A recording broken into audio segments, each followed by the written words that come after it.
Good morning 10th class. बेटा आज आपकी वर्कशीट नंबर है 56। सब्जेक्ट हमारा साइंस है और आज की डेट है 16 नवंबर। बेटा ये हमारा वही चैप्टर चल रहा है पुराना, प्रकाश वाला प्रकाश। और प्रकाश चैप्टर में पिछली वर्कशीट में मैंने आपको अवतल दर्पण और उत्तल दर्पण में विभिन्न किरण आरेख बनाने सिखाए थे। आज की वर्कशीट में बेटा जो हमने किरण आरेख बनाए थे उनको बनाने में जो हम चिन्ह परिपाटी यूज़ करते हैं, आज हम उसके बारे में पढ़ेंगे। बेटा हम अपनी वर्कशीट शुरू करते हैं। देखिए बेटा, सबसे पहले वस्तु सदैव दर्पण के बाईं ओर रखा जाता है। आपने भी देखा होगा, हमने दर्पण के बाईं तरफ वस्तु को हमेशा रखा है। वस्तु को हमेशा दर्पण के बाईं ओर रखा जाता है। मुख्य अक्ष के समानांतर सभी दूरियां दर्पण के ध्रुव से मापी जाती हैं। यानी कि जो भी मुख्य अक्ष के समानांतर होंगी सभी दूरियों को हम दर्पण के ध्रुव से मापेंगे। ध्रुव के दाईं ओर प्लस अक्ष सभी दूरियां धनात्मक और बाईं ओर ऋणात्मक होती हैं। यानी ध्रुव के जो दाईं ओर की दूरियां होंगी वो सारी धनात्मक होंगी और बाईं ओर की दूरियां ऋणात्मक होंगी। मुख्य अक्ष के ऊपर धनात्मक तथा नीचे ऋणात्मक होंगी। देखिए बेटा ये चित्र बना हुआ है हमारे पास, इसमें दिखाई गई है, ये हमारा दर्पण है। जितनी दूरियां बाईं ओर की दूरी हैं वो सब ऋणात्मक है, दाईं ओर की दूरी धनात्मक है। ऊपर ऊंचाई में दूरी प्लस है और नीचे दूरी माइनस है। ये देखिए दाईं ओर की सारी दूरियां, अगर हम ऐसे दाईं ओर नाप रहे हैं, बाईं ओर नाप रहे हैं तो सारी ऋणात्मक, ऊपर प्लस और नीचे माइनस। देखो ये चित्र जो है एक दो बार पेपर में आया हुआ है कि हम किस तरह से दर्पण पर रखी वस्तु और प्रतिबिंब को की दूरियों को नापेंगे। तो इस चित्र को आपको अच्छी तरह से प्रैक्टिस करना है। ये चित्र आज आपकी वर्कशीट में पूछा गया, यानी पूछा गया, आपको अपनी कॉपी पर ज़रूर बनाना है और इसको आपको अच्छी तरह से प्रैक्टिस करके याद करना है, क्योंकि ये एक बार पेपर में आ चुका है।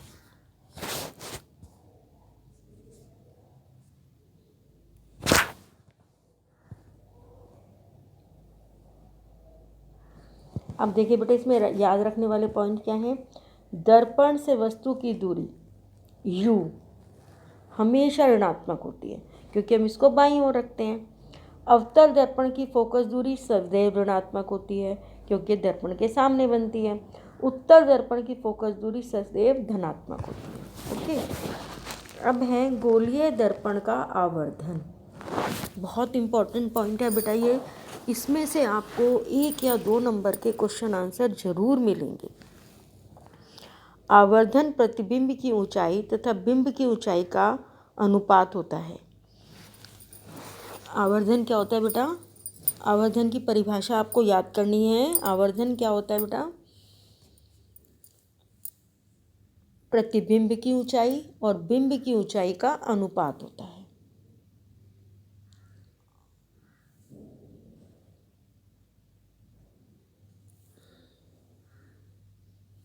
आवर्धन प्रतिबिंब की ऊंचाई तथा बिंब की ऊंचाई का अनुपात होता है। आवर्धन बराबर प्रतिबिंब की ऊंचाई बटा में बिंब की ऊंचाई। ये आपको अच्छी तरह से लर्न करना है। ये भी इम्पोर्टेंट आपका फॉर्मूला है। इस फॉर्मूले में भी काफ़ी क्वेश्चंस आते हैं पेपर में बेटा। अब देखिए, यदि का मान ऋणात्मक है तो प्रतिबिंब वास्तविक व उल्टा होगा। ठीक, ऋणात्मक। यदि ऋणात्मक है तो प्रतिबिंब कैसा होगा? वास्तविक और उल्टा। यदि धनात्मक है तो प्रतिबिंब कैसा होगा? आभासी और सीधा।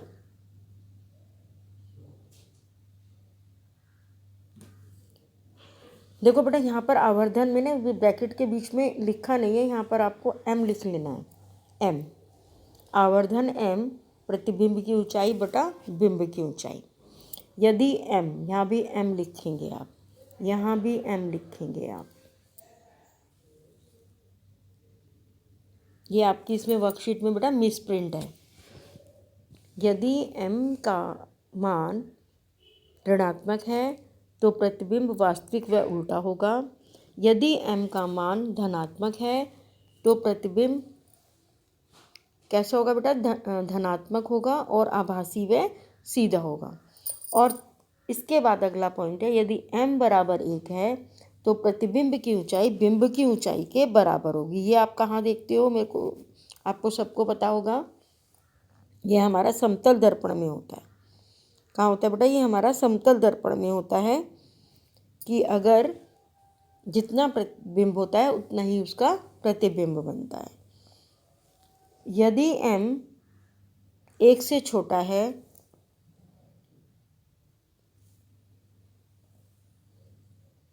आवर्धित होगा। यदि m बड़ा है 1 से, प्रतिबिंब आवर्धित होगा। यदि m 1 से छोटा है तो प्रतिबिंब छोटा होगा।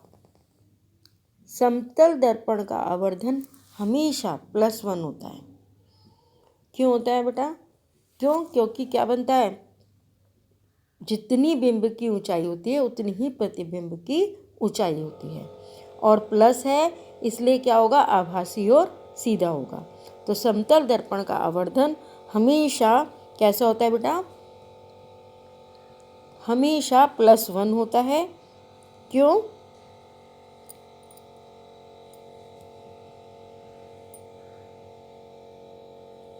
होता है,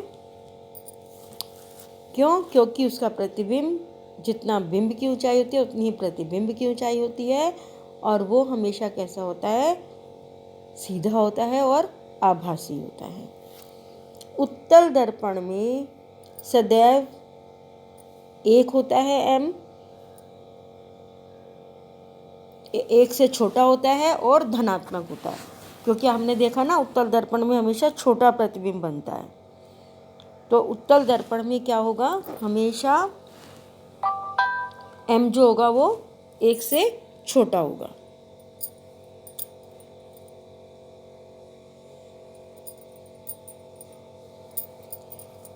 यदि 1 से बड़ा है, +1 है, तो दर्पण कैसा है, अवतल दर्पण होगा। +1 से बड़ा है, अगर +1 से बड़ा है तो दर्पण अवतल दर्पण होगा। यदि ऋणात्मक है तो भी दर्पण अवतल दर्पण होगा। ठीक है बेटा, +1 से बड़ा है तो दर्पण अवतल दर्पण होगा, और ऋणात्मक है तो भी दर्पण अवतल होगा। क्योंकि उसमें हमेशा वास्तविक और उल्टा प्रतिबिंब बनता है। तो बेटा ये आपको अब याद रखना है, ये सारे पॉइंट्स बहुत इम्पोर्टेंट हैं। इन सारे पॉइंट्स में आपको एक ना एक नंबर का क्वेश्चन ज़रूर मिलेगा।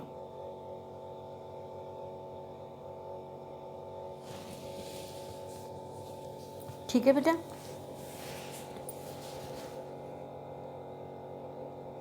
चलिए अब हम आगे पढ़ते हैं। ये हमारा दर्पण सूत्र है।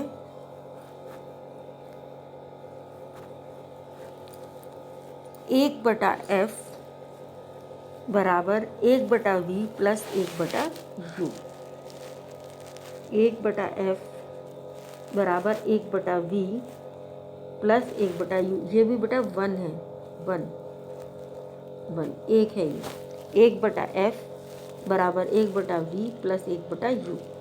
v क्या है बेटा, यहाँ पर दर्पण से प्रतिबिंब की दूरी, u दर्पण से बिंब की दूरी,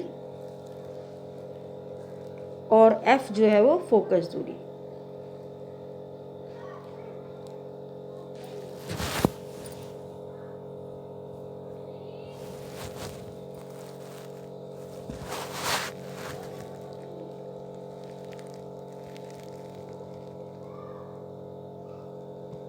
अब बेटा हम प्रश्न उत्तर कर लें। मेरे ख्याल से आपको पूरी वर्कशीट समझ में आ गई होगी। आज हमें सिर्फ ये चिन्ह परिपाटी ही हमने पढ़ी है, और ये हमें अच्छी तरह से याद रखनी है। क्वेश्चंस बड़े इंपॉर्टेंट है, ये डायग्राम भी इंपॉर्टेंट है बेटा। एक तो इस डायग्राम को आपको ज़रूर बनाना है अपनी कॉपी पर। ये फॉर्मूला बहुत इंपॉर्टेंट है। ये सारे पॉइंट्स आपको याद ही रखने हैं, क्योंकि ये याद होंगे तभी आप क्वेश्चन आंसर कर पाएंगे। और गोलीय दर्पण के आवर्धन में जो m है, m का जो मान है प्रतिबिंब की ऊंचाई बटा बिंब की ऊंचाई, और जो ये वैल्यूज़ दी गई हैं, 1 है तो क्या होगा, ये बहुत इंपॉर्टेंट है वैल्यूज़।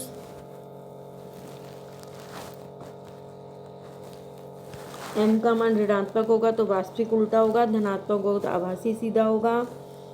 1 है तो उसकी ऊंचाई बिंब की ऊंचाई के बराबर होगी, ठीक है बेटा। और m बड़ा है 1 से तो आवर्धित होगा, छोटा है 1 से तो छोटा होगा। समतल दर्पण का हमेशा +1 होता है, क्योंकि उसका बिंब हमेशा उसके बराबर बनता है प्रतिबिंब, और हमेशा सीधा और आभासी होता है, ठीक है बेटा। तो ये आपको बेटा सारा लर्न करना है बहुत अच्छे तरह से। चलिए अब क्वेश्चन आंसर करते हैं हम। फर्स्ट क्वेश्चन, समतल दर्पण का आवर्धन +1 है तो यह क्या दर्शाता है? क्या दर्शाएगा बेटा? ये मैं आपको पहले ही बता चुकी हूँ। फर्स्ट क्वेश्चन का आंसर क्या होगा? +1 है आंसर इसका, तो क्या होना चाहिए? समतल दर्पण का आवर्धन +1 है तो ये क्या दर्शाता है? यानी दर्पण तो हमारा समतल है, +1 है। प्लस का मतलब क्या होगा कि इसका तात्पर्य क्या है कि प्रतिबिंब, प्लस का मतलब क्या है? प्रतिबिंब, देखो बेटा यहाँ से आएगा इसका आंसर, आभासी और सीधा होगा, ठीक है। और दूसरा क्या है? m बराबर 1 है तो इसका मतलब प्रतिबिंब क्या होगा? वस्तु की आकार के समान होगा। तो फर्स्ट क्वेश्चन के आंसर में आप क्या लिखेंगे कि प्लस धनात्मक है इसलिए प्रतिबिंब सीधा और आभासी है, m बराबर 1 है इसलिए प्रतिबिंब की ऊंचाई बराबर बिंब की ऊंचाई। फर्स्ट क्वेश्चन का आंसर क्लियर हो गया बेटा। अब सेकंड क्वेश्चन देखिए, यदि दर्पण का आवर्धन -1 है तो दर्पण का नाम व प्रतिबिंब के गुण लिखिए। देखो बेटा, आपको मैंने एक बार अवतल दर्पण में बताया था कि अगर वक्रता केंद्र पर रखी होती है तो उसका प्रतिबिंब वस्तु के आकार के बराबर बनता है। तो सेकंड क्वेश्चन के आंसर में जो दर्पण है वो कौन सा है? अवतल दर्पण। कौन सा दर्पण है बेटा? अवतल दर्पण। -1 है आवर्धन तो दर्पण कौन सा है? अवतल दर्पण। अब -1 होने से तो दर्पण का नाम और प्रतिबिंब के गुण लिखने हैं हमने। तो गुण क्या हो जाएंगे प्रतिबिंब के? उल्टा व वास्तविक।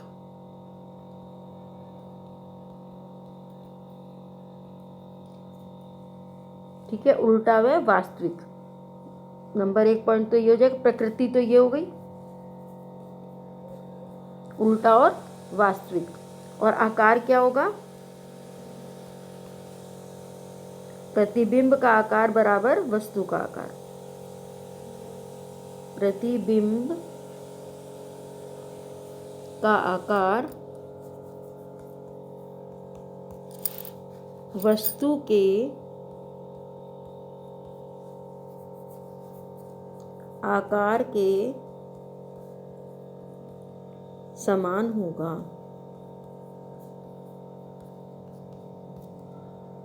ठीक है बेटा, यानी कि सेकंड क्वेश्चन का क्या है कि जो दर्पण है वो तो है अवतल दर्पण, -1 दिया गया है और माइनस साइन है, इसलिए जो प्रकृति होगी वो उल्टा व वास्तविक होगी जो प्रतिबिंब बनेगा, और उसका आकार कैसा होगा? वस्तु के आकार के बराबर होगा। यानी जो प्रकृति है वो होगी उल्टा व वास्तविक और आकार होगा वस्तु, प्रतिबिंब का आकार वस्तु के आकार के समान होगा। तो मेरे ख्याल से आपको सेकंड क्वेश्चन का आंसर क्लियर हो गया कि यदि दर्पण का आवर्धन -1 है तो दर्पण का नाम क्या होगा? दोबारा लिख देती हूँ मैं, दर्पण का नाम क्या होगा बेटा? अवतल दर्पण। अवतल का नाम क्या होगा? अवतल दर्पण। सेकंड क्वेश्चन में प्रतिबिंब के गुण, नंबर 1 आपको बता दिया मैंने, उल्टा और वास्तविक, उल्टा तथा वास्तविक। और दूसरा आकार समान होगा। ठीक है ना बेटा, मेरे ख्याल ये आपको बिल्कुल क्लियर हो गया होगा सेकंड क्वेश्चन, है ना। अब आते हैं हम थर्ड क्वेश्चन पर। यदि आवर्धन +6 है तो दर्पण का नाम व प्रतिबिंब के गुण लिखिए। +6, देखिए बेटा यहाँ पर आपको इसी में देखिए, ये देखो ये वाला जो पॉइंट है ना, यदि देखो ये वाला पॉइंट, यदि +1 है, यदि +1 से ज़्यादा है, यानी जो m है आवर्धन है +1 से ज़्यादा है, तो दर्पण कौन सा होगा? अवतल दर्पण होगा। ठीक है बेटा, तो इसका मतलब हमारे को क्या है, इसमें तीसरे क्वेश्चन में +6 दिया गया है। +6 क्या है बेटा? +6 +1 से ज़्यादा है, तो हमारा दर्पण कौन सा होगा? थर्ड क्वेश्चन के आंसर में अवतल। कौन सा दर्पण होगा बेटा? अवतल। ठीक है, कौन सा दर्पण है? अवतल। और प्रतिबिंब के गुण बताने हैं हमें। सबसे पहला गुण तो मैंने बता ही दिया आपको, जो प्रकृति है वो क्या होगी, ये तो आपको बिल्कुल अच्छी तरह पता लग ही गया होगा, उल्टा व वास्तविक।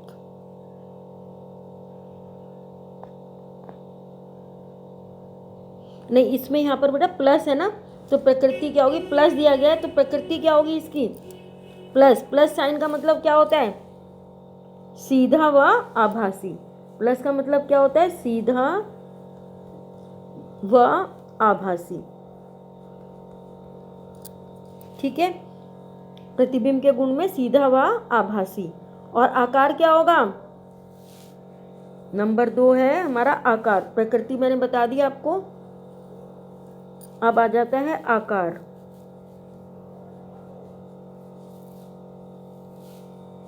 क्या होगा आकार? 6 +6। 6 का मतलब क्या है कि प्रतिबिंब का आकार 6 गुना बड़ा होगा। प्रतिबिंब का आकार वस्तु के आकार से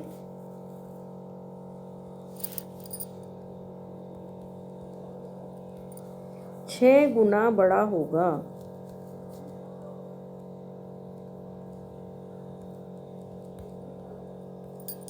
ठीक है बेटा, तो थर्ड क्वेश्चन का हमारा आंसर क्या रहा? इसमें हमें +6 दिया गया है, तो प्लस का मतलब +6 यानी कि क्या है? +1 से बड़ा है, तो बड़ा होने का मतलब दर्पण कौन सा हो गया? अवतल दर्पण। प्लस साइन है इसलिए प्रकृति क्या हो गई? सीधा व आभासी। 6 दिया गया है इसलिए प्रतिबिंब का आकार वस्तु के आकार से 6 गुना बड़ा होगा। मेरे ख्याल ये आपको सबको समझ में आ गया है। अब आता है हमारा फोर्थ क्वेश्चन। फोर्थ क्वेश्चन में क्या दिया गया है? वस्तु की किसी भी स्थिति के लिए यदि आवर्धन सदैव 1 से छोटा तो दर्पण का नाम लिखिए। ये मैं आपको पहले ही बता दिया कि अगर 1 से कम होता है तो वो क्या होता है? कौन सा दर्पण होता है? उत्तल दर्पण। कौन सा होता है? चौथे क्वेश्चन का आंसर, वस्तु की किसी भी स्थिति के लिए आवर्धन 1 से छोटा है तो दर्पण का नाम है उत्तल दर्पण। कौन सा दर्पण है बेटा? उत्तल दर्पण, क्योंकि ये क्या है? 1 से छोटा है।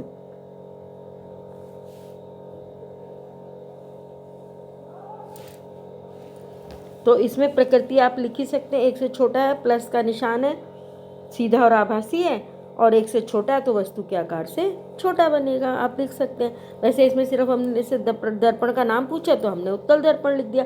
अगर आपसे प्रकृति और आकार पूछा जाए तो आप वो भी लिख सकते हैं। ठीक है बेटा, चलिए अब आते हैं हम फिफ्थ क्वेश्चन पर। यदि बराबर 10 और बराबर -5 हो तो आवर्धन ज्ञात करो।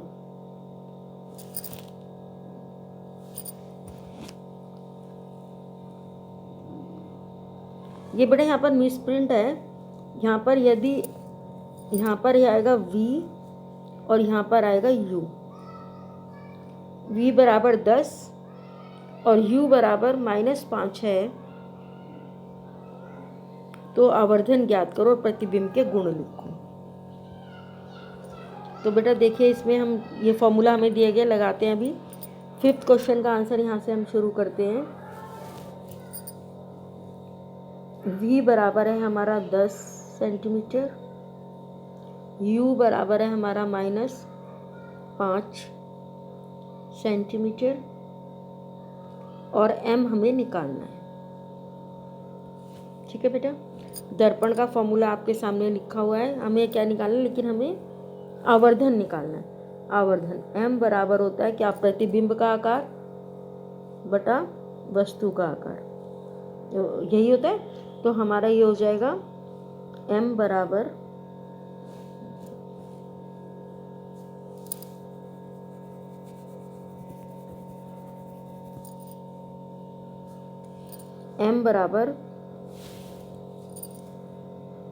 -v बटा में u। तो ये बराबर हो गया हमारा -10 बटा में -5। माइनस से माइनस कट गया, 5 से ये 2 आ गया, तो ये आ गया हमारा m बराबर +2। ये बेटा समझ में आ रहा है आपको। v हमें दिया गया 10 सेंटीमीटर, u दिया गया -5 सेंटीमीटर, m बराबर होता है -v बटा u। जब हम इनकी वैल्यू रख देंगे, -10 बटा में -5, तो माइनस से माइनस कट जाएगा, 5 दूनी 10 आ गया और आंसर आ गया हमारा +2। अब देखिए हमें क्या लिखना है बेटा, प्रकृति और आकार। हमसे क्योंकि पूछा गया है प्रतिबिंब के गुण लिखो, तो हमें गुण में क्या करेंगे, आपको वैसे अब आंसर आ गया होगा। नंबर 1 प्रकृति, प्लस साइन है तो प्रकृति क्या होगी, सीधा व आभासी। क्या होगी बेटा, सीधा तथा आभासी। और आकार क्या होगा, प्रतिबिंब 2 गुना बड़ा होगा, प्रतिबिंब 2 गुना।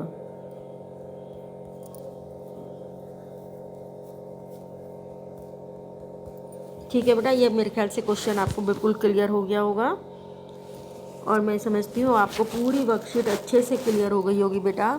Be safe. ओके बेटा, बाय।